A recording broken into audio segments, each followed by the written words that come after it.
Support the Dungeon Masters Dojo by heading over to Apple Podcasts and Podchaser and leave a review.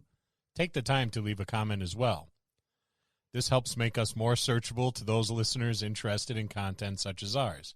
But more importantly, we want to know how we are doing and what topics you would like to hear about. Another way you can support the DMD is by buying the DMD a beer, so we can continue to deliver quality content to you, our listeners. This also helps us upgrade and replace equipment. Head over to buymeacoffee.com/the-DMD and buy us a beer, or 3, or 5. Don't forget to say something nice or mean. We don't care. You're buying us a beer. Now on to this week's episode.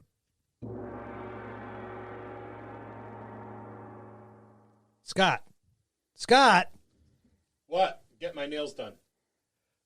Why the hell is there a giant, big-ass shipping container in the driveway? Oh, we adopted a pet. I sent Lou out to feed him.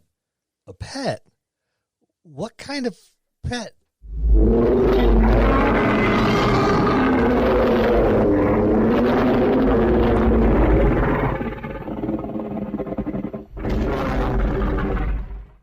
It's Draconic Options this week on the Dungeon Masters Dojo.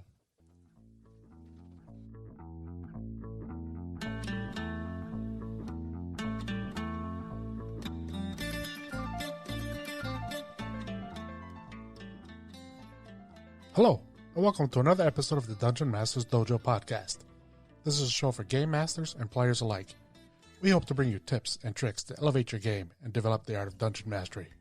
I'm your host, Louis Aponte, and these are your dungeon masters, Scott Labby and Bill Robitaille. Let's enter the dojo and see what they have in store for us today. That wasn't nice.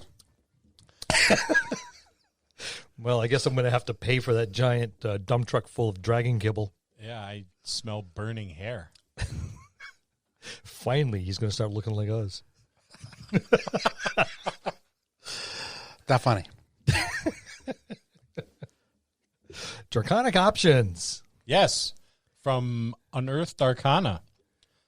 I'm pretty excited about this. I like these. I like these. I do. I like that it's just adding more layers to your ability to select races for your classes. Something beyond just the Dragonborn. Well, have you guys ever played Dragonborns? I don't recall you guys playing Dragonborns. I don't know how much you guys really delved into it. Very little, because every time I considered it, there's already a person or two at the table that jumped right on it. Sin being one of them. He seems to love this class. Oh, he's gonna love it even more now with these options. Oh yeah, he's gonna be all over it. Although I am now considering playing a Kobold. Oh yeah, I have played Kobolds. You're gonna see I have in the past, but I read through. I was like, oh, nice, a nice reworking of the Dragonborn and the Kobold. Yes. Yeah. When did Kobolds become like dragon folk? In 5e 6 years ago. So that was I was wondering, like, all of a sudden they went from little dog people to now they're reptiles. That's a rewrite. Switch. That's a rewrite. Yeah, that's a big retconning of those little critters. I don't mind them being like dragon folk. I think it probably fits a little better than little dog people. Agreed. Even though I would consider carrying a kobold around in a European man purse while I do shopping at Home Depot. You mean your pocketbook? What's that? That's my teacup kobold. Why is it bald? I shaved him. It's a mini me. Oh God. I have played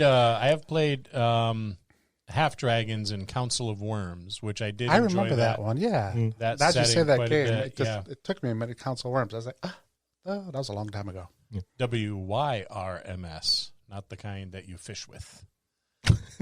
Depends on what you're fishing for. The kind you keep in shipping containers. If you're using a great worm as bait, then you don't want to catch whatever it is you're trying to catch. Thank you for blocking my vehicle that way, by the way. Well,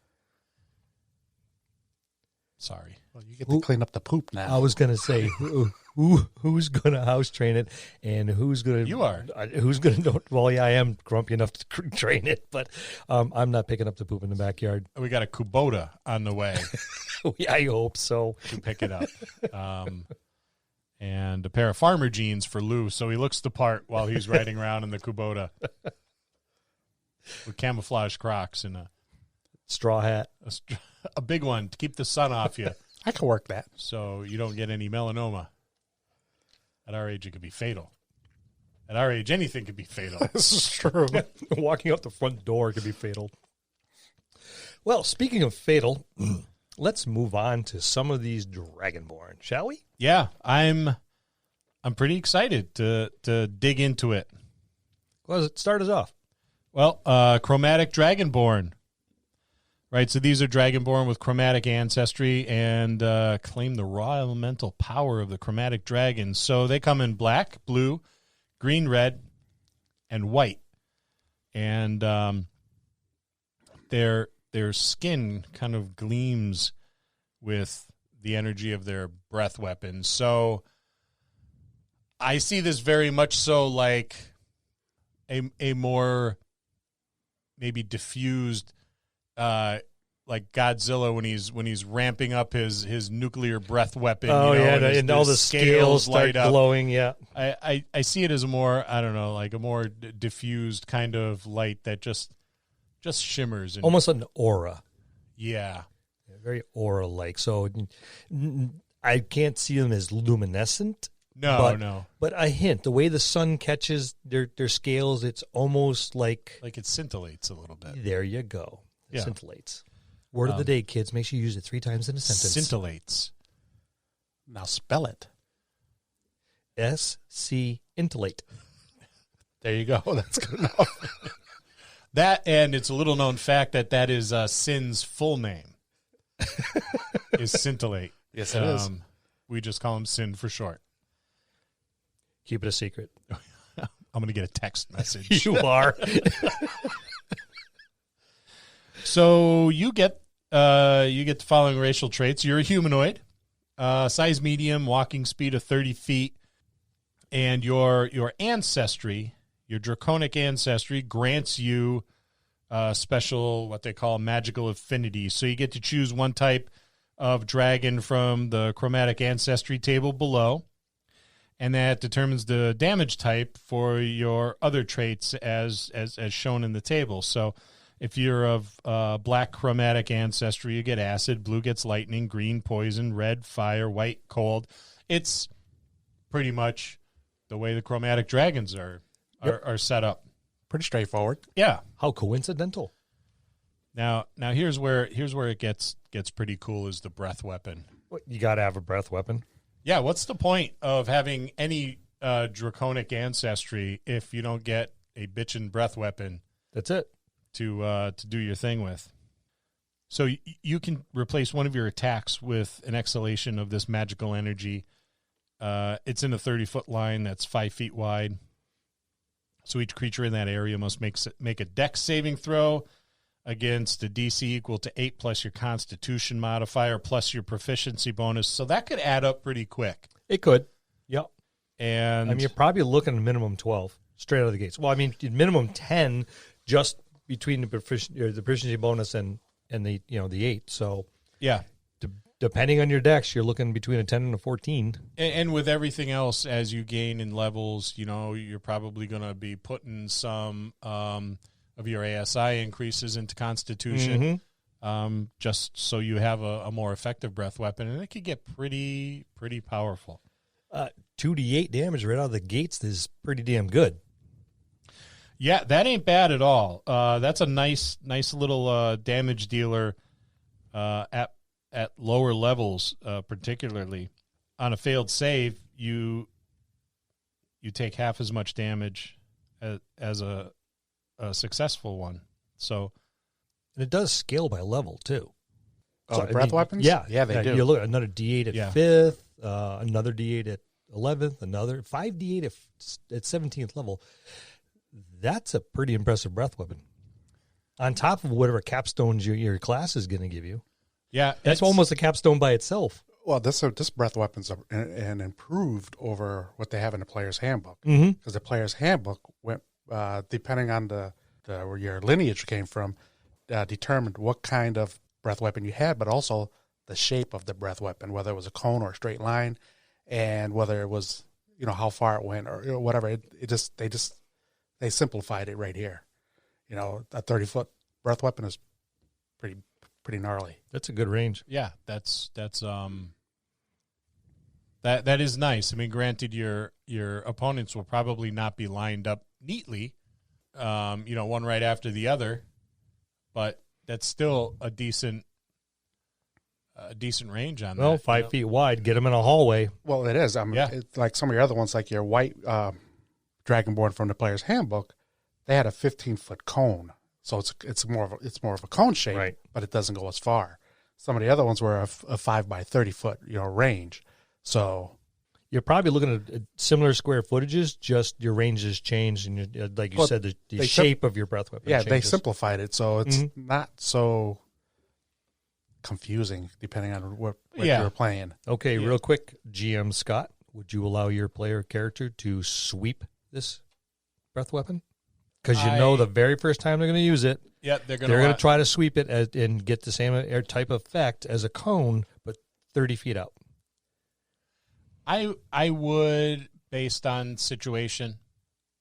So for example, if we were, I would utilize the rule of cool. So if we were in a knockdown, drag out battle, and it was probably the final battle of the campaign or that particular adventure, and someone wanted to do a sweep, and I was throwing a lot of opponents at them, and there would be a kind of like huge cinematic value to that, I would allow that.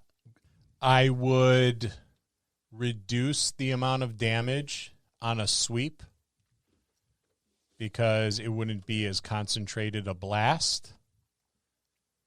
So it would be less effective than it was like if it was like a full-on blast. I would kind of use it in the same manner that, buckshot's pretty lethal at close range, but the farther away you get, it's not as effective.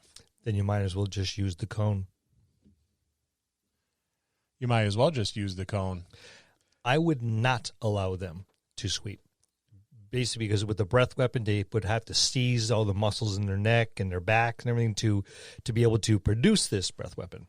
Now, that would not stop my barbarian from running up, grabbing them, and aiming them like a blunderbuss. Now, if your barbarian picked up your semi-frozen or semi-paralyzed dragon, especially if they planned it ahead of time, and now all of a sudden your barbarian picks him up and sweeps, using him as basically the handle to a really big lightsaber. That would be the rule of cool. It probably would, but I don't know if I would. I would because, as you'll see when we get to the other types, they have that cone effect. So there's a difference between the two, the chromatic and metallic. So knowing that, I don't think I would because of that alone. What I do like about this is in the player's handbook again. When you went to use your attack, you either gave up your attack to use your breath weapon, and that's all you did. Now you can use one of your attack actions, correct, to actually use this breath weapon. So if you're a fighter or a paladin, if somebody has multiple attacks, you can actually, do your normal attack and then your breath weapon. Yep. So there you go. It gives you, I'm probably pretty sure that this is going to go across to all the dragons, but it also gives you resistance to the damage type associated with your chromatic ancestry. It just makes sense. And at third level, you get what's called chromatic warding. So as an action, you could channel your draconic energies to protect yourself. For 10 minutes, you become immune to the damage type associated with your chromatic ancestry. And once you use this, you can't do so again until you finish a long rest. That's a whole lot better than resistance. Yeah. Yes. Yeah, you had your last fight with the big bad, and you or anything, and you can have resistance to if you're a fire. You can have if you're a fire dragonborn. Now immune, not resistant, immune. I could walk in that lava 10 minutes. That's a long time. That's a real long time. That's powerful. I'm going to get that ring and that got thrown into the volcano. And How are you going to do that? The backstroke. Exactly. and that that is cool, but imagine with this chromatic warding or even the draconic resistance, imagine what duels in whatever homeland these beings would come from would look like. Right? So maybe you wouldn't use your weapons per se, but it was like when a someone of like draconic origins is dueling another for whatever reason their culture may determine it necessary to duel, they would use specifically their claws and their breath weapon, and it would be, I imagine, a particularly terrifying thing to spectate, being an outsider of these two really large, thickly built creatures dueling with like a tremendous amount of like primal savagery and just blast after blast after blast with these breath weapons, especially if they were of the same, dragon type. It almost sounds like you're describing the Gorn mating ritual. The Gorn mating ritual. I like that idea. I would use this in my background, whereas I'm a level 1 fighter and I'm going up against the elder. I get my ass handed to me, and now I have to leave the village because I just insulted him. Yeah, by actually challenging him. Yeah, exactly. So now that's a good idea for a beginning backstory. Yay, and you're not an orphan. Exactly. You're just an outcast. Yep. Now I have to come back. I have to buff myself up, if you want to call, through a game, and then I could come back later and try to challenge him again later because I don't think what he's doing is right. I stood up to him. I lost, and I got ousted. Child. Yeah, exactly. That's what you are.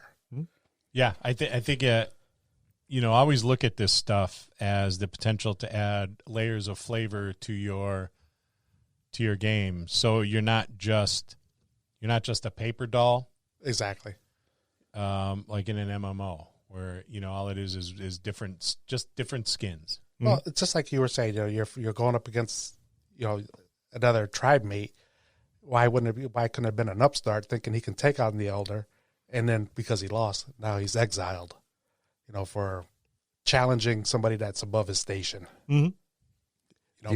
The audacity. Yeah, what's your reasoning? I don't like. Even hypothetically, he's a wild card. Yeah. Damn, you're consistent. At least on that. I love you. You are consistently a wild card. I love you, Lou. It is simultaneously consistency and inconsistency, which is unnerving, mind-blowing. Not many people could do what I do and do it well. That is true. I have seen it done many times poorly. When they ask him what's the zodiac, the chaos wheel. Yeah. So let's move on to the metallic dragonborn. You have metallic ancestry. You lay claim to the unfilching tenacity of the metallic dragons. Brass, bronze, copper, gold, and silver. And their hues glint in their scales, probably around the edges. That would be cool. There's a fire of hearth and forge, and cold of high mountains air, and the spark of inspiration, and the scouring touch of acid that cleanses and purifies. Wow. Okay, so we go into the traits. You're humanoid. You're medium size. You're walking 30 feet. You trace your ancestry to metallic dragons. Grant you special magical affinities. Then we're going to go into the different types and the damages. So your brass does fire, your bronze, lightning, copper does acid, gold, fire, and silver does cold. And as Lou mentioned, when you take an attack action, you replace one of your attacks with exhalation of magical energy, 15-foot cone. Each creature in the area must make a dexterity saving throw, DC equal to 8 plus con plus your proficiency. 2d8 damage, just like the chromatics, and save is on half. With the same progression on the d8s on 5th, 11th, and 17th. Of course, you can use the straight number of times equal to your proficiency bonus, and you get them all back on a long rest. I think I like the cone better, even though it's only 15 feet. I don't know why. Just in combat, especially close combat, you're more likely to have more than one foe in a 15-foot cone than you are likely to have them in a line. Oh, yeah. But you also have to watch out for your party with that cone, too. This is true, because unless they have some kind of immunities or resistances themselves, unlikely, you could probably... Lou could probably do some damage with this. No probably involved. There's. I was being nice. I mean, after all, we almost fed him to our pet. Yeah. I'll get over that. Metallic breath weapon, 3rd level. This is cool. Yeah. You get a second breath weapon. When you take your attack action, you replace one of your attacks with an exhalation. Each creature in the area must succeed on a strength saving throw or be pushed 20 feet away from you and be knocked prone. Each creature in the area must succeed on a Constitution save or become incapacitated until you start your next turn. Either way, you're getting blasted. Yeah, I think the cinematic value to this is cool too, especially if you're using this metallic breath weapon, and if it's forceful enough to like move armored individuals, then furniture, water barrels, that sort of thing. The cart and horse. Yeah, fruit flying everywhere, maybe a small child or something, chickens and the whatnot. Cow goes by. Oh, same cow. Yeah, it makes it just very cool, to have this weapon. Even in cooler place. Is now you use this first if you got multiple attacks, and then you use your other breath weapon behind it. Yeah, because now they're prone, you get to hit them with advantage. Well, if I incapacitate them. Oh, yeah, then you just hit them. Yeah, that's with the melee attack, but I can still use my other breath weapon because it's one of however many attacks I have. Right. So think about that. Whack them twice. Yes. That's a good amount of damage coming your way. Yeah, it is.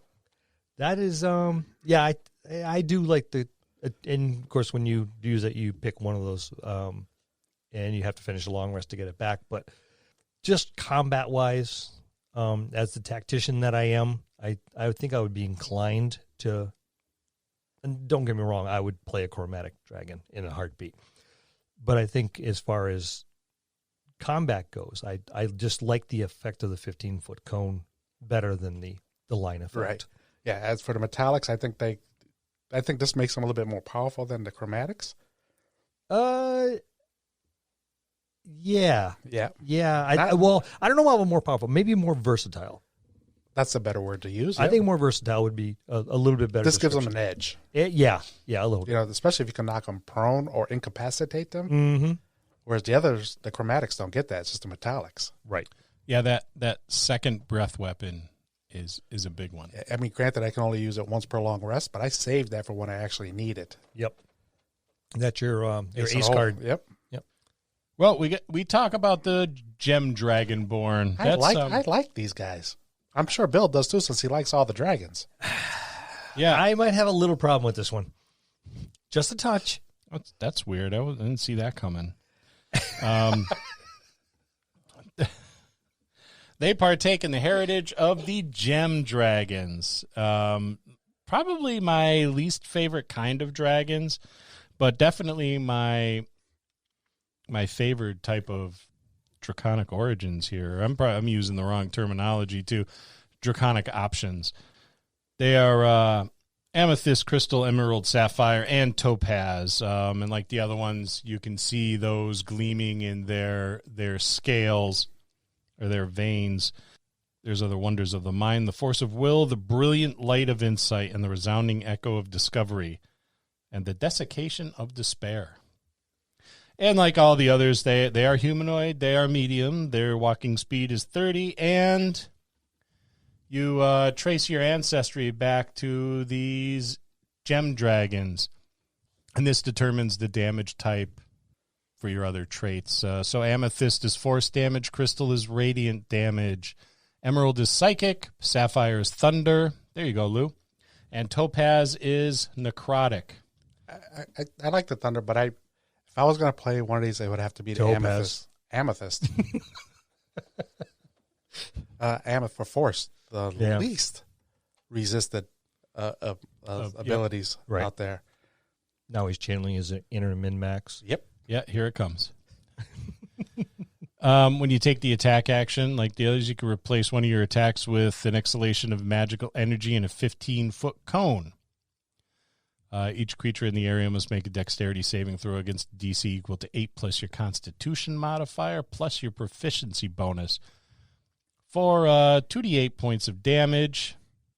And the damage increases by 1d8 when you reach 5th level, to 3d8 in 11th level, 4d8 and 17th level, 5d8. And you can use this trait a number of times equal to your proficiency bonus. And you regain all expended uses when you finish a long rest. You get Draconic resistance, so you have resistance to the damage type associated with your gem ancestry, which is good. So they have Gem Flight starting at 3rd level. And you can use your bonus action to temporarily summon an array of spectral gems to match your gem ancestry in the shape of wings that last for 1 minute. For the duration, you gain a flying speed equal to your walking speed, and you can hover. Once you use this trait, you can't do so again until you finish a long rest. Did I miss anything? No, but I'm trying to figure out why just 1 minute when Tasha's and gave other classes like anywhere from 10 minutes to 30 minutes. Good point. I mean, I'm fine with it, but I'm just trying to figure out, what the logic is behind it. Because DMs hate flight. Yeah. That's true. Them damn Kenku ruined everything. Aarakocra. Aarakocra. Because they got a movement speed of 50 when they fly. Bastards. I forgot Psionic Mind, so you can telepathically speak. I'm sorry, did I go past that? Yeah, I don't know why. Oh, I didn't telepathically speak to any creature using psionics. Bill? Any creature you can see within 30 feet of you. You don't need to share a language with the creature, but the creature must be able to understand at least one language. Your communication doesn't give the creature the ability to respond to you telepathically. So that's not too bad, Bill. As you can see, they're trying to fix psionics more to some people's liking. They got all your letters. And emails. And emails. And smoke messages. Signals. Yep. Telegraph. They weren't ignoring you when you were standing outside Wizards of the Coast headquarters, pounding on the windows. Carrying a sign. It's a giant sign above my head. No Psionics more sucks. No Change more my mind. No, but it's because they are trying to limit the way psionics works. That I don't like psionics. The biggest pet peeve I had about psionics is there was no defense set up in the system for it. There were no saves. You basically were a meat puppet to any psionicist. This is in version 2 and 2.5 for you guys who do not know. 35 years ago. Yep. Bill's still pissed. Yep. Yes. I blame you, Scott. He's going to be that old man sitting in McDonald's with his discount small coffee. Free refills. Bitching about the kids nowadays. And psionics. And people are going to be like, what the hell is he talking about? Crazy dudes talking about psionics. They're going to say, what the hell is psionics? I tell you, but I hate it too much. All right, let's move on to the one that I think is the best. The Kobold. Yes. Yes. Formerly dog people, now dragon people. Some of the smallest draconic creatures to walk the plains. Kobolds display their draconic ancestry in a glint in their scales and in their roars. Legends tell of the first kobolds emerging from the Underdark near the lairs of the earliest dragons. In some lands, kobolds serve chromatic or metallic dragons, even worship them as divine beings. In other places, kobolds know too well how dangerous these dragons can be and help to defend against them. So that's kind of the inside guy. Yeah, I don't know. It's a whole new spin on kobolds. It's a totally different spin. I always kind of saw them in 5th edition anyway, not in any of the previous editions, as well. Someone's got to be able to clean the creases in the dragon that they can't get to, right? Someone's got to... You can't lick everywheres. Yeah. Pick the gems and the coins out of those hard-to-reach places where the thighs meet the pelvis, you know? Yeah, just... We don't need... We lost another goblet to the crease. It's all dented. You're not going to be able to drink out of it, even if you wanted to. It is now a sippy cup. Yep.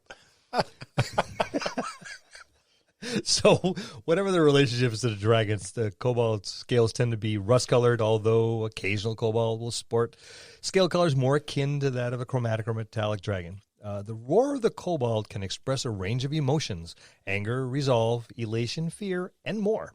Regardless of the emotion the kobold expresses, the roar resonates with draconic power. Have you ever heard of such a thing with kobolds? No, which is why I like it. Fodder for an adventuring party for a half a century, and now finally they get an elevation in coolness. Well, this is even a more dramatic rewrite than the Paladin. Have you guys noticed what's missing from these? Not yet. Don't ruin it for us. No, if you haven't read it now, you're not going to see it. We do our homework. You tell us to. So what is it that we're missing? Pack tactics. Nope. An affinity to grow dreadlocks. Nope. Wings. No. Females. No. They still lay eggs? No. Live birth. No. They're good fishermen. No. They are awesome at dance. Well, they are, but that's not it either. They make the best mimes. They're missing their sunlight sensitivity restrictions that they had before. We were getting there. You were not. We were. When? Soon. We're running down the whole list of things that they no longer have. You didn't do your homework. I did my homework.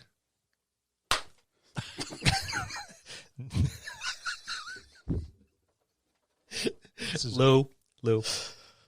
We've talked about physically abusing the hosts. That is inappropriate the game behavior. masters. This is not 1950s. I would know. These are the 2000s.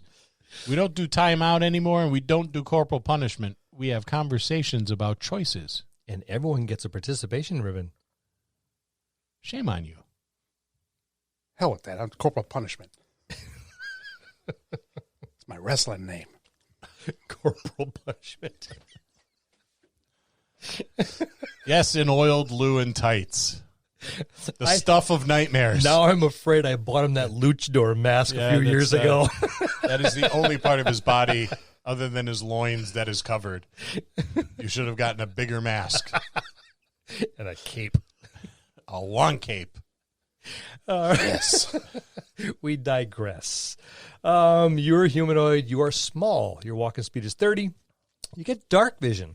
You can see in dim light within 60 feet of you as if it was bright light, and darkness as if you're in dim. You discern colors in that darkness only as shades of gray. So let's move on to the Draconic Legacy. Your connection to dragons can manifest in unpredictable ways in an individual kobold. Choose one of the following legacy options when you select this race. Number 1, you have an advantage on saving throws to avoid or end the frightened condition on yourself. Not bad. Not bad at all. You know one cantrip of your choice from the sorcerer spell list. Intelligence, wisdom, or charisma is your spell casting ability for that cantrip. Choose when you select this race.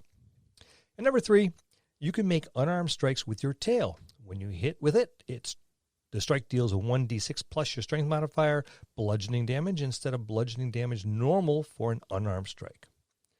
I like that. That's a meaty tail. Yeah. That's pretty cool. And the roar. I think that's probably my favorite thing. I think so, too. That in the absence of the sunlight sensitivity. Well, there was also the cowering and fear one. Yeah. I would never have used that. Yeah, I don't think I ever did. Was it Mordekainen I think so. that did that? Yeah. Yeah.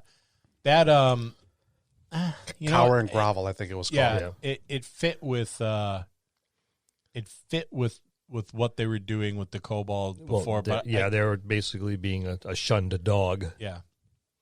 I think this works better. It does a lot better. The roar is kind of like their breath weapon. Yeah. If you want to think about it, yeah. Yep.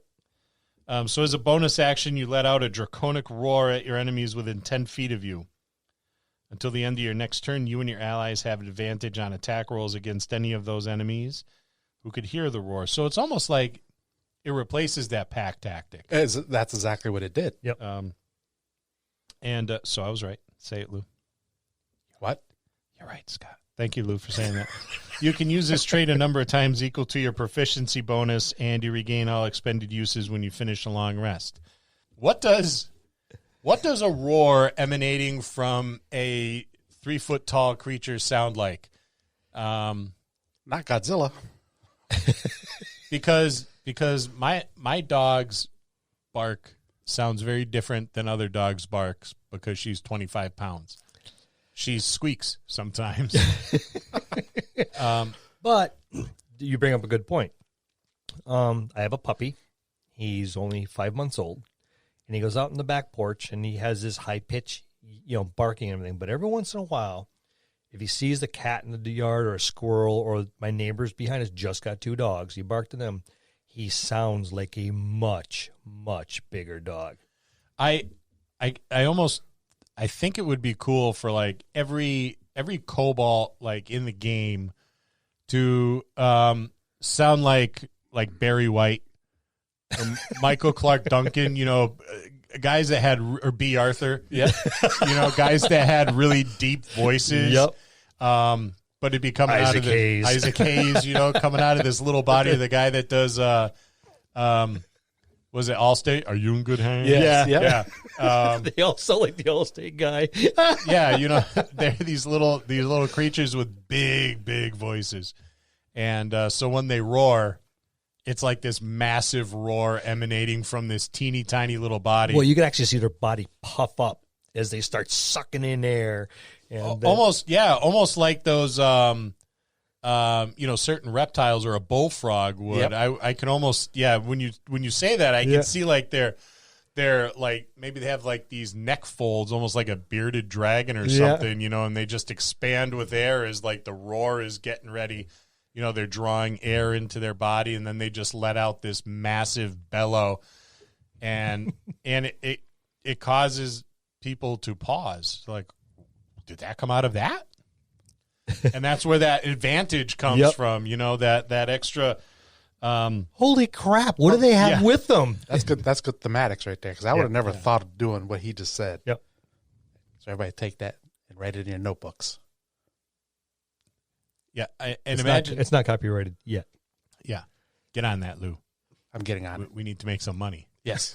I'm sick of rolling my pants up and waiting in the mall fountains. I'm sick of it too. Got to come find you all the time. Mall's calling me. Can you come get Mr. Labby, please? He's in there again. Then I get the call. Well, we got to bail him again. How much is it this time? Let's talk about this week's sponsor. Drip It is an online gaming magazine that focuses on the gamer, not just the games. Join the discussion of Dungeons & Dragons and other tabletop role-playing games, retro gaming, classic gaming, and all those great games that don't get enough attention. Drip It calls itself an inclusive gaming roundtable. Yes, just like King Arthur's Knights of the Round Table. Regardless of who you are or what you're playing, you are equally deserving of the respect owed to all who do battle in the world of gaming. Check them out at drippit.com. That's DRIPPIT.com.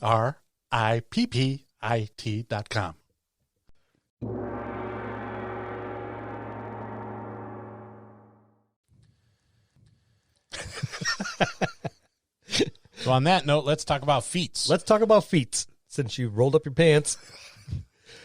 Feat represents the characters achieving mastery in one of their capabilities and discovering the ability to do something completely new.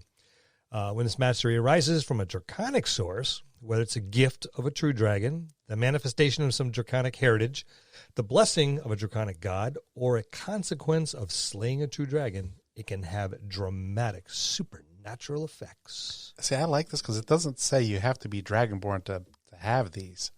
No. You could have. I think it's implied. Well, I think you can say you have some sort of maybe blood, lost, generations lost down the line. I think in the game, for someone who isn't Dragonborn, I might allow these, but at a reduced effect. Well, these aren't listed as racial feats. No, which is interesting. So it's just a feat. I wonder if it's that they're trying to get away from using the word racial. Well, when you're talking about this, you most definitely are talking species. Yeah, definitely. So I wonder what the intent is. When you look at this, I think the intent. Let's say you're a human, but you're a descendant, from Dragonborn somewhere down the line. So you may have that little bit of Dragonborn blood in you. Not enough to give you any Dragonborn abilities, but you possibly could pick up a feat. I think instead of being heritage, maybe you find yourself living in a cave that at one point was the lair of a dragon. There's that too. And maybe it's more latent magic as opposed to lineage, because I think lineage is going to be a tough one to sell. Yeah. Well, I see. Normally I would say that, but what Tasha's just did, yeah, with the whole custom lineage thing now, yep, that's it's sold if you're using the options. Oh well, I mean, you mechanically could do it. Yes. But I, just getting the giggity on with with this scaly dude because I really dig the tail. I would question how that would work. I would find other ways. Those are just some options I was thinking about. Yeah, no, you're absolutely right. Because it does not say mechanically. Yes, you could probably get away with it. That's the one thing I noticed. It did not say these are for Dragonborn. Yeah, I'm going to fall back on that one word that I use an awful lot when justify. There you go. Yeah, justify it. And that is one of those things that I would certainly allow someone who is not of any sort of draconic origin to use any of these, but I would say how. Yes, yeah, definitely. You just can't pick it up. And if you were at 4th level and you decide, I'm going to do this, but your background says anything but any sort of suspected or rumored draconic lineage, or you're not a draconic origin sorcerer, then I would be like, no, I don't think so. Right. You have to really sell it. That would be a hard sell. It would be. Now, if you had built a character like that from jump, then let's do it and see how it turns out. If that was the theme of your character from the very beginning, and you were like, hey, this is what I want to do with this character, are you cool with it?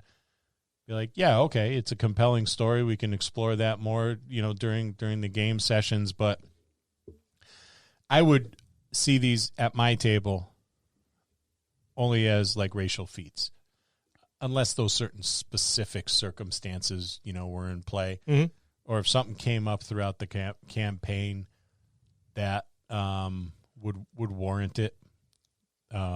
Yeah, I'd have to see this as like a pretty substantial magical influence, but like it said, it was a gift of a draconic god. You slew a real dragon and bathed in its blood.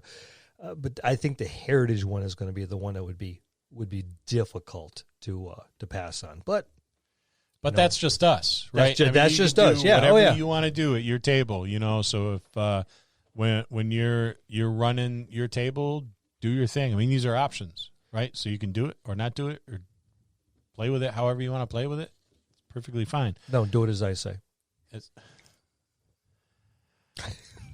Let's look at some of these feats.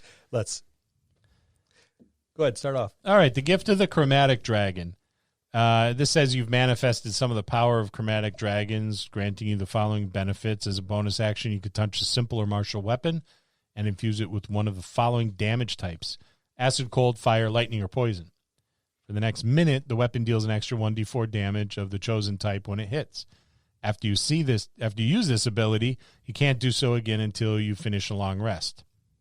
When you take acid, cold, fire, lightning, or poison damage, you can use your reaction to give yourself resistance to that instance of damage. You can use this reaction a number of times equal to your proficiency bonus, and you regain all expended uses when you finish a long rest. So that's pretty cool. I could see a Draconic origin sorcerer, using this. Oh yeah, I like that. I would even go as far as to say that if you had built a monk and you had this dragon theme, right? Because dragons in martial arts are kind of like peanut butter and jelly, right? Right. They're great individually, but you put them together, it's a magic combination. I would allow these feats with a certain monk build. Magical tomes that you've been studying for years, and all of a sudden you've come to a revelation that no one else seems to have put together.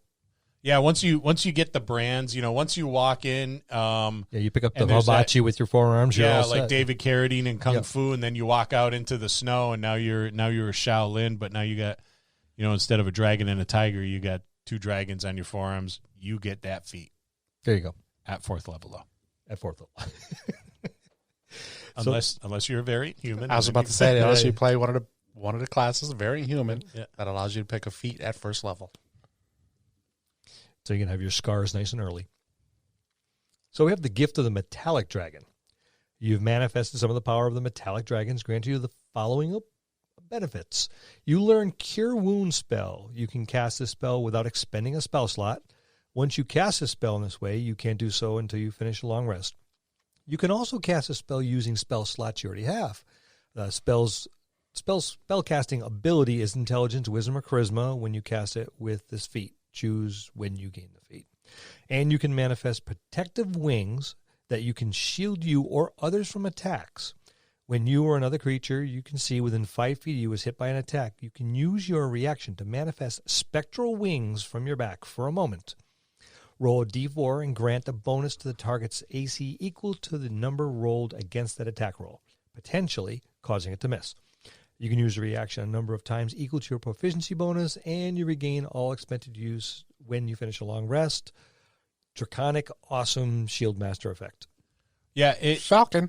Yeah, I was just going to say it reminds me of the Falcon, which the Falcon and the Winter Soldier, if you haven't watched it, is nothing short of phenomenal. I have. Now, I am a Captain America purist, and I love Steve Rogers, and I loved Chris Evans in the role, and I was like, you are going to be hard-pressed to find anybody as Captain America as Chris Evans did it, but Sam Wilson, I always forget the actor's name. What is his name? God, I'm horrible with names. Anthony That's why I something. never quote any of them. Anthony Mackie. Yes. Anthony Mackie did such an outstanding job that I'm like, I can't wait till his Captain America 4. Well, Falcon in comics was Captain America for a little while. He was. Yep. He was. After like something Bucky. happened to Steve Rogers and he then got Bucky old. went to Bucky. Then it went to U.S. Agent for a little while. Then it left him, and then it went to Falcon, I believe. In some order, one of those orders. Yeah. But yeah, Anthony Mackie did such an awesome job. You know, where he Marvel does a really good job of making like B-list superheroes, A-list superheroes, right? B-list in the comic books, A-list in the movies. They did that with Iron Man. And of course, awesome writing, good special effects, and of course finding a phenomenal actor to do it. Yeah, Anthony Mackie did a good job. I was disappointed that it was only 6 episodes. I was too. But if you sit there and watch just binge them all, it's 1 6-hour movie. Yeah. That's what I did the other night. And I'm looking forward to his being Captain America in the big movies. Yes. And I hope they come back. They're supposedly For a they're second thinking season. about doing a second season, but they're going to call it Captain America and the Winter Soldier. Yeah. I thought we were going to see White Wolf too. I thought we were going to see the Winter Soldier kind of transition to White Wolf. And you may see that. So maybe if they do a season 3, maybe that's where you'll see that transition. Well, he did make a couple references, in the Winter Soldier and Falcon. So, it's the White Wolf. Yeah, but right now it's only the Wakandas that call him that. Yeah. Yeah. See, now when I read this and, the wings could be used, I was thinking of Gal Gadot in that. And Wonder Woman 1984. Yes, in her armor. And that's the first one that came to mind to me. I didn't even think of that one because I just saw, the Falcon. So I did not like that armor. And I like the story behind it. I did not like the armor myself. I am a Wonder Woman traditionalist. I want to see her in her, her normal Wonder Woman attire. When you say that and grin like that, it's kind of creepy. Gal Gadot could be careful. She could read the phone book, and I would be riveted by it. She is that stunning. Yes, I could actually not even look at her and just close my eyes and listen to her voice, and it would be. That's inappropriate, Scott. I don't think it's inappropriate at all. She's got a wonderful voice. He didn't mention that he stared at posters for hours and hours and has committed and burned it into his memory. I do not have a Gal Gadot poster, but I will say I did have a Linda Carter Wonder Woman poster growing up. I did too. Yeah, who didn't? Yeah, who didn't? For those of you that are substantially younger than me, Linda Carter was the stunning, mature woman at the very end of Wonder Woman 1984. Hands down, the best part of the movie. Yes. She's got to be like 70 now, and she's... Early 60s, I think. No way. I thought she was like... That was like 1974, 75 or something like that when she was Wonder Woman. She's got to be like pushing 70 if she's not already there. But she looks phenomenal. Yes, she does. I like the bit. She was born in 1951. All right, that requires math. I can't remember if I went to her 69. Yeah. Holy That's shit. almost 70. Yeah. So you both were right. He said 60s, you said 70s. She's a looker. She is. Yeah. But anyway. We digress. Yes. We usually do. So we've... I don't even remember where we were. All that talk of Gal Gadot got me sidetracked. Gift of the Metallic Dragon. That was the gift of the Metallic Dragon. Yeah, right, so that means the gift of the Gem Dragon. Yep. Yeah. You've manifested some of the power of the Gem Dragons, and this is what you get. An increase in intelligence, wisdom, or charisma by 1 to a maximum of 20. And when you take damage from a creature that is within 10 feet of you, you can use your reaction to emanate, mind you, telekinetic energy. Almost like psionics, Bill, but you're emanating it. Like it's just kind of like rippling off of you. The creature that dealt damage to you must succeed on a strength saving throw. See, there's your saving throw, Bill. DC equal to 8 plus your proficiency bonus plus the ability modifier of your score. Increased by this feat. Or take 2d8 force damage and be pushed 10 feet away from you. You can use this reaction a number of times equal to your proficiency bonus, and you regain all expended uses when you finish a long rest. I love that they're bringing psionics into 5th edition. Bill's glaring at me because he knows I'm jabbing at him. And he's got short arms, so he can't reach me. I'm too far away. I have swords and firearms. So this is that's pretty cool. Like the more and more I look into, I give this some consideration. I think this would work well with some of the psionically gifted class options. Yep. Maybe that Tasha's put out. I agree. If you have a backstory enough to justify this. Bill looks angry. We should get him a drink. Yes, I'm going for a drink. It's going to be okay. It's going to be all right. There's saving throws now. There's a saving throw. This is the only one I've seen so far. It gets catchy though. It catches on. This is the sort of thing. If they put saving throws in there, and it's a save. It's all or nothing on the saving throw, which is okay. Just No, you haven't won me over, but We spent probably an hour on air, and I don't know, maybe a half an hour after and a little bit before with Hugh Drop, Matthias Johansson from Hybrid Gaming trying to sell Bill on Psionics. And just when you thought it was working, he pulled the carpet out from under you. You know, he was using that old Sun Tzu tactic, you know. And 3 against 1, and I was victorious. I wouldn't say victorious. no, he remained stubborn. There's a difference. Same thing. Now get off my lawn. Yeah. We get spells. This is a nice, meaty, unearthed arcana. I think I'm hoping that we will see something Dragonlance-y later down the road this year, because we saw something, with a lot of stuff that's early on with that dealt with Ravenloft, and now we're getting a Ravenloft book. Yeah. So I'm hoping that this is the same. That would be a perfect fitting for Well, this. did you notice the name drop? For which one? Fizzban's Platinum Yep. Shield. Yep. Fizzban is a Dragonlance character. Exactly. What was his full name? Was Fistindantilus or something like that? Something like that. Yeah. See, I can't remember where my car keys are while I'm holding on to them, or remember to pick my dirty clothes up off the floor. But I can remember character names from the 80s. We know it's been burned into your memory. So let's look at spells. Let's. A nice spell list. Nice spell. It starts at 2nd level with Icing Death's Frost. Pretty good. That's for your sorcerer and wizard. Then also at 2nd level, Nathair's Mischief, an illusion, for bard, sorcerer, and wizard. 3rd, you get Flame Strike. I always love Flame Strike. Flame Stride. Flame Stride. Oh, geez, I better clean my glasses. Thank you. Flame Stride. Oh, well, maybe I don't like it as much. Transmutation for your artificer, ranger, sorcerer, and wizard. I'm going to butcher this one. Raluthim's Psychic Lance. Perfect. Thank you. Enchantment for bard, sorcerer, warlock, and wizard. Summon Draconic Spirit at 5th. Conjuration for druid, sorcerer, and wizard.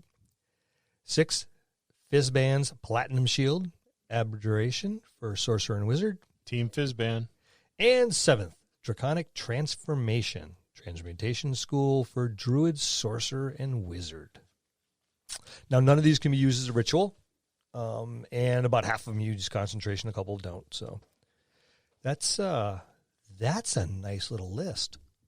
It's not bad. I always, I rarely play spellcasters. But I do appreciate the inclusion of new spells. Mm-hmm. I really like that. I like the fact that they start at the 7th level when they list the spells. Normally they start at 2nd and they work their way up. They start at Draconic Transformation right out of the gate, and they work their way down. I like that. Yeah, and I don't think we have enough high-level spells. I'm talking like high-level spells. Back in the day, Yeah. there were some 10th level spells out there, some 12th level spells. That's way back in the day. That's way back in the day. And you had to hunt to find them, too. Yeah. Because your player's handbook only went to 9th. Yep, they weren't an easy find. But fortunately, below our feet is the Lyceum. We may have one or two there. We may have one or two. I'm going to try to cast it if we find it. No, you're not. It's going to be good. Every time you do something, I almost get hurt. That's payback. You know that, right? Yeah. When was the last time you almost got hurt, besides today? And when's the last time when are you What going to was the learn? gelatinous cube? Oh, that one. Yeah. You got to remember to stop standing on the giant paper X's. And when there's an X with like tape on the floor and you walk over going, hey, what's the X all about? You'd think you'd learn. I got the gelatinous cube in the chest freezer, so he's not going anywhere anytime soon. No matter how much limoncello you put in there, don't eat it. Draconic Transformation. It's a bonus action on yourself.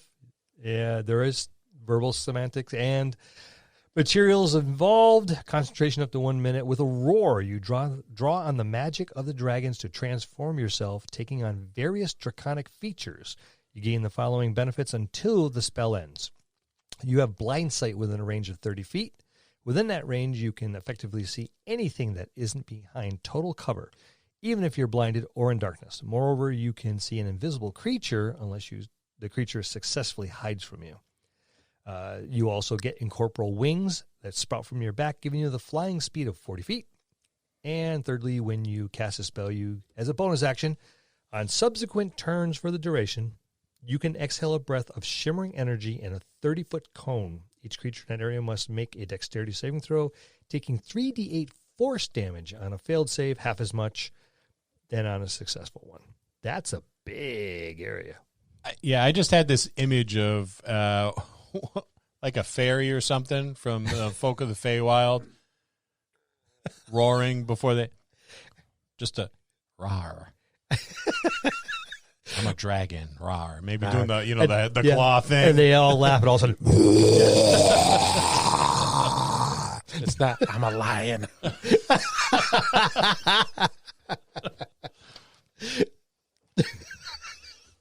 Gotta love the inside jokes. Fizzband's Platinum Shield. There's the name drop there, so maybe we will be getting something since Wizards of the Coast and Weiss and Hickman made nice.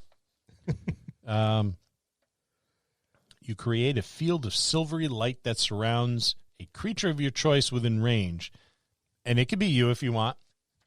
The field sheds dim light out to 5 feet. Maybe that's what Gandalf was using when he made his appearance in which one was it after? Mirkwood? Yeah, the Two Towers. Yeah. Yeah. I am Gandalf, and Gandalf is me. As a bonus action on subsequent turns, you can move the field to another creature within 60 feet of the field. And the creature protected by the field gains the following benefits. You have half cover. You have resistance to acid, cold, fire, lightning, and poison damage.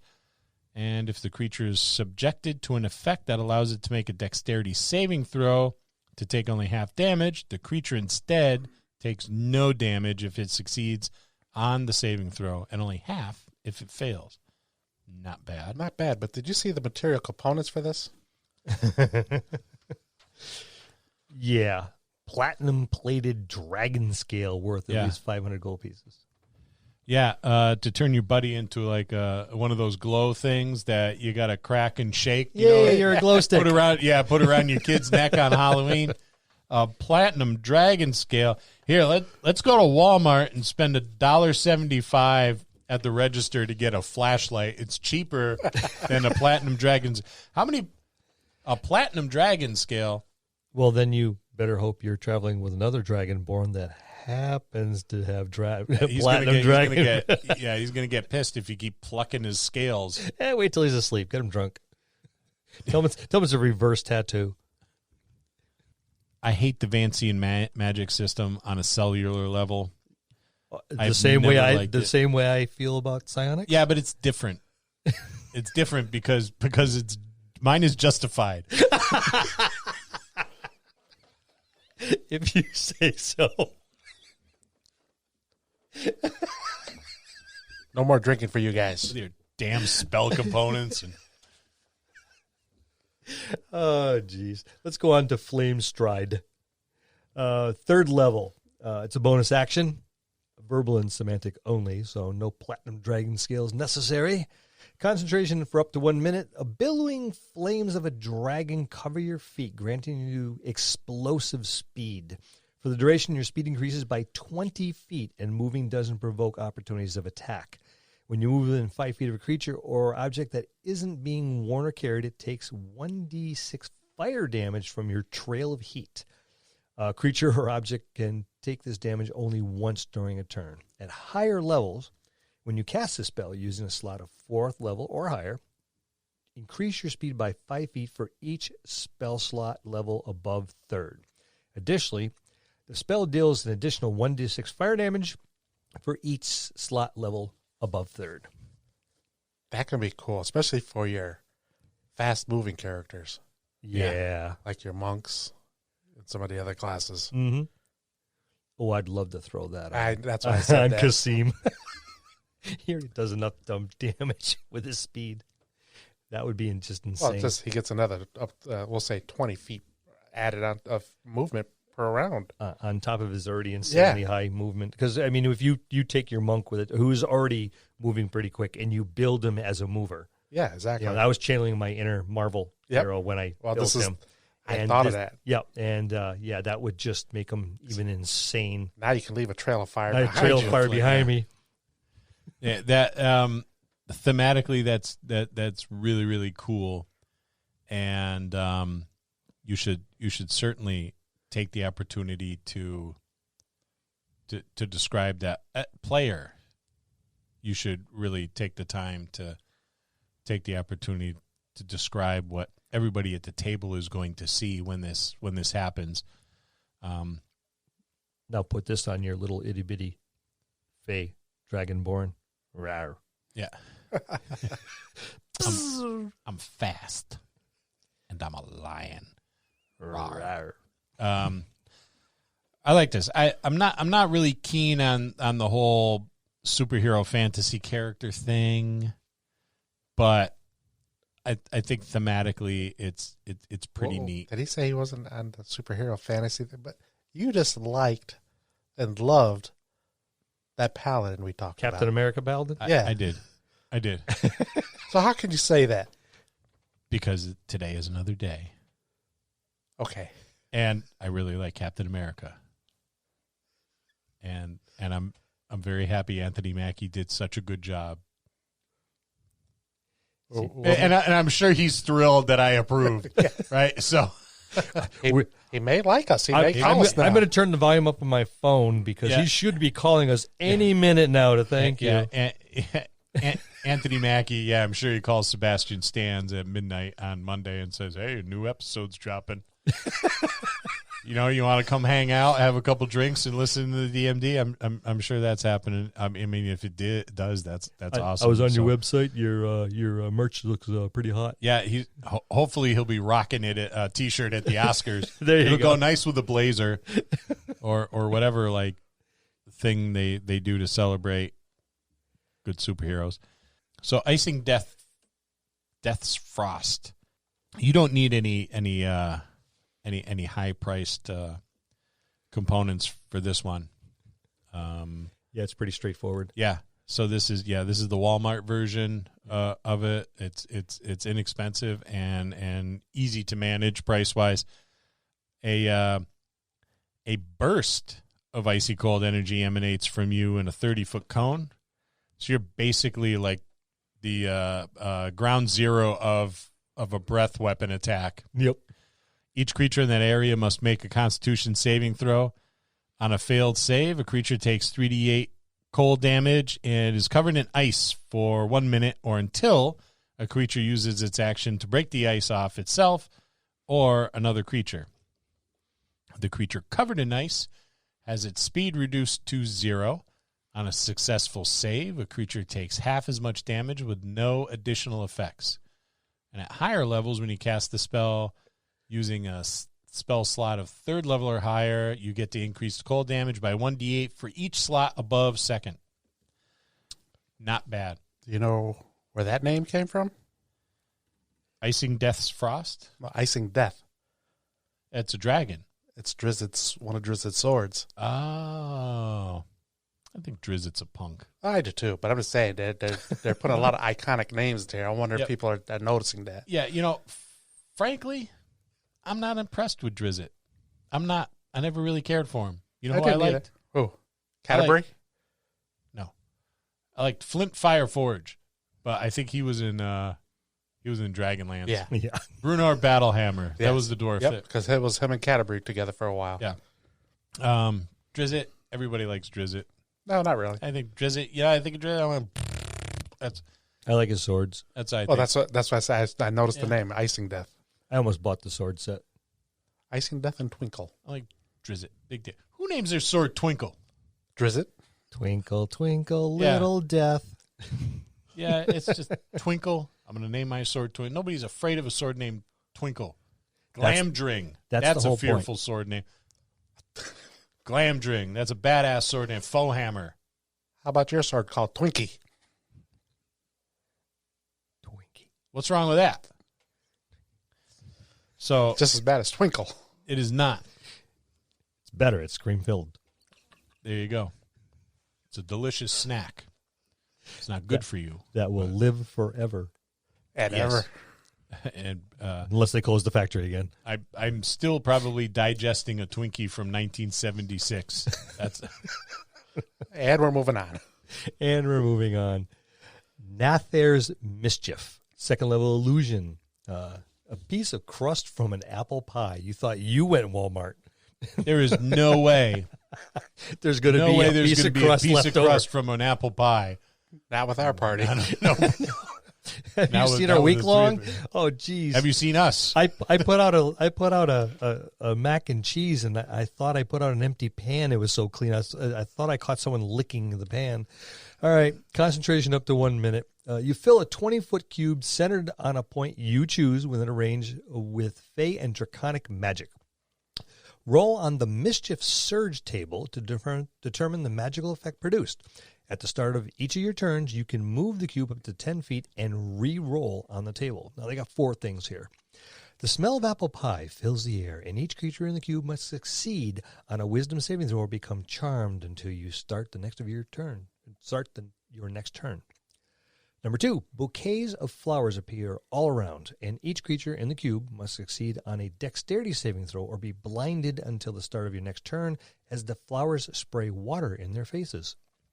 3, each creature in the cube must succeed on a wisdom saving throw or begin giggling until the start of your next turn. The giggling creature is incapacitated and uses all its movement in a random direction.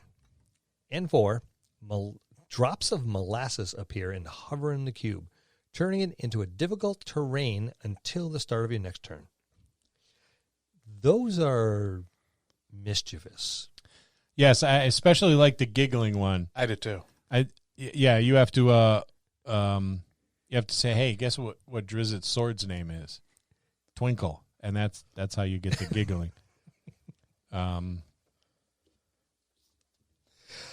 I would expand on that so quick. I would. There would be at least 30. 30. Yeah. Yep. And we know why. Yes. Let's talk about Raoul Othim's Psychic Lance. Raoul Othim's? Yeah, I think it's Raoul, right? Raoul Othim. That's how you spell Raoul. Probably not. I just think it is. I don't know. But anyway, Raoul's got a Psychic Lance. And I'm sure its name is not Twinkle. You unleash a shimmering lance of psychic power from your forehead, like a badass unicorn, at a creature that you can see within range. Alternatively, you can utter the creature's name. Take that, Bill. If the named target is within range, it gains no benefit from cover or invisibility as the lance homes in on it. If the named target isn't within range, the lance dissipates and the spell slot is not expended. That must be embarrassing. Yeah. Oops, forgot my glasses. Yeah, it's like psychic ED, I'm nearsighted. kind of. The target must succeed on an intelligence saving throw or take 10d6 psychic damage. Holy mackerel. Oh, gee, that's not overpowered. And be incapacitated until the start of your next turn. And incapacitated. That's a 4th level spell. At higher levels, when you cast this spell using a spell slot of 5th level or higher, the damage increases by 1d6 for each slot level above 4th. Sure, why not? Pile it on. Pile it on. Everyone else is getting 2d8. Oh, 10d6. Why? Because it's psionics. That's a psychic lance. I mean, it bores right into your... Here, let me check and see if there's a save associated with that. Oh, no, there's not. So that little increase way back here just went to shit. Baby steps. Baby steps. Yeah, baby step forward and 6 giant leaps backwards. How about telling us about Summon I think it's a Draconic saving throw, Spears? Bill. Does it? Yeah.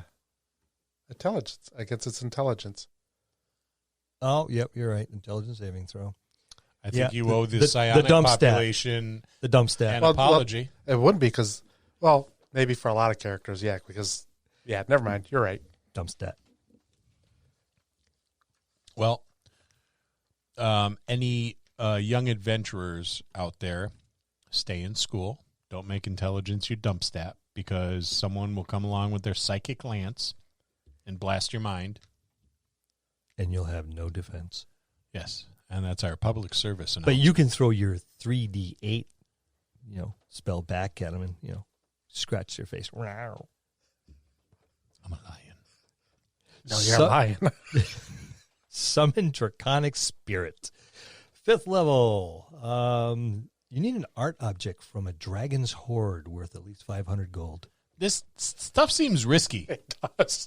It's like, I don't want to cast this spell. I got to go find a dragon, which is just a bad idea. And then I have to steal an art object from the dragon's hoard, like a painting. I got to carry a painting around. That's worth 500 gold. Why don't I just sell it and retire? Yeah, or It'd be more comfortable. buy a tavern. Yeah. And I could hang my sword over like the bar or something.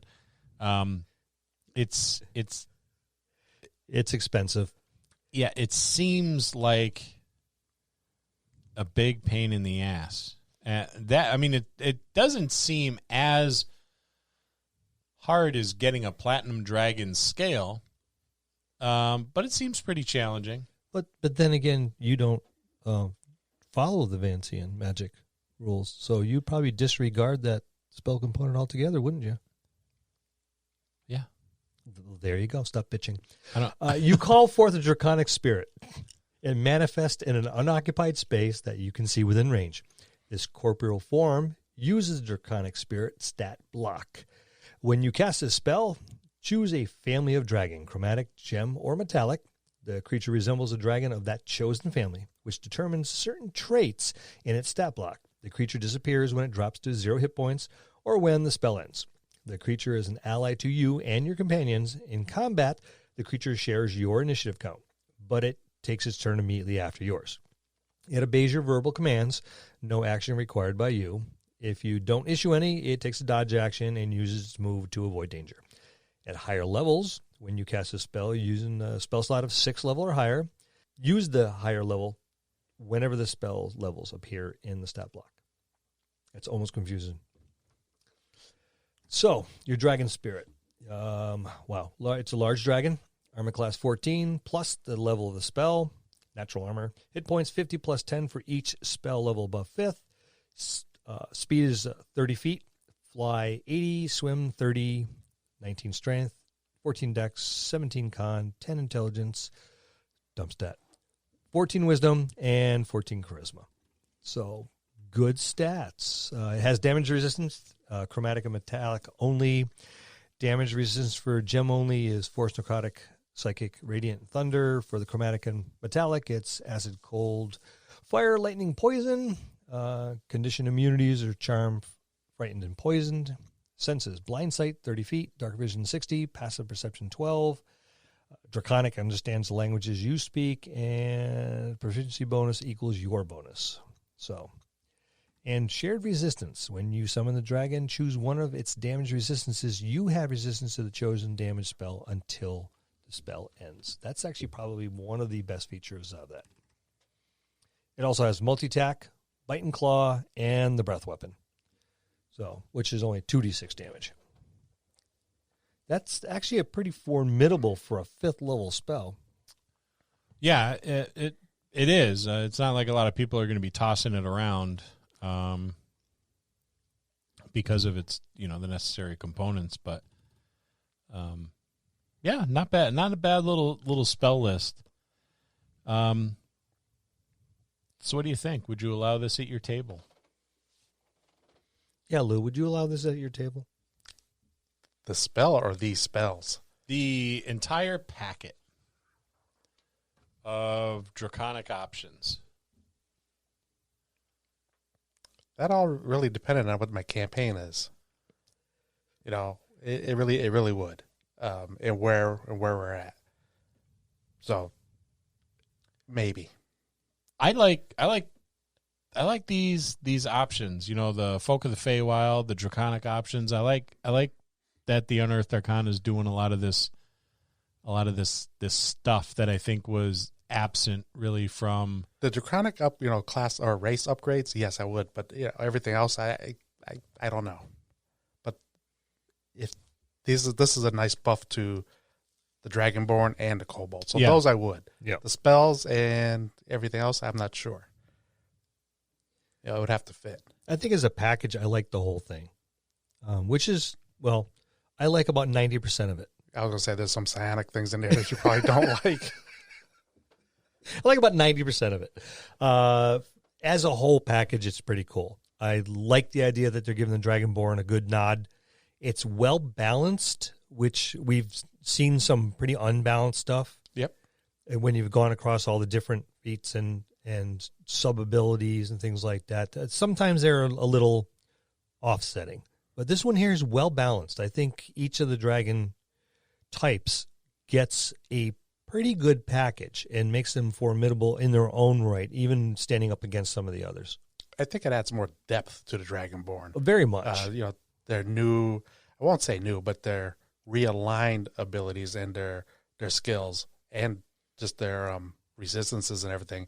Actually, it gives them more a fitting description instead of just being that same Dragonborn that everybody else is. Right. The only difference was, color, and there was a couple small resistance changes. And your spells, your breath weapons were pretty much all the same. Yeah. I mean, they are here too in a way, but they separate them between chromatic and metallic. Mm-hmm. So. Well, yeah, the damage effects. Yep. Which, depending on how you play, it could be huge. Yeah, and these breath weapons, I think, scale nicely. I actually think some of them scale better than most cantrips. I really like the Kobold. I do too. I think really that's like probably my favorite It part is. of this whole package is the Kobold. And that's our look at the Unearthed Arcana Draconic options. See you next week in the dojo. That's going to conclude this episode. Thanks for tuning in and listening.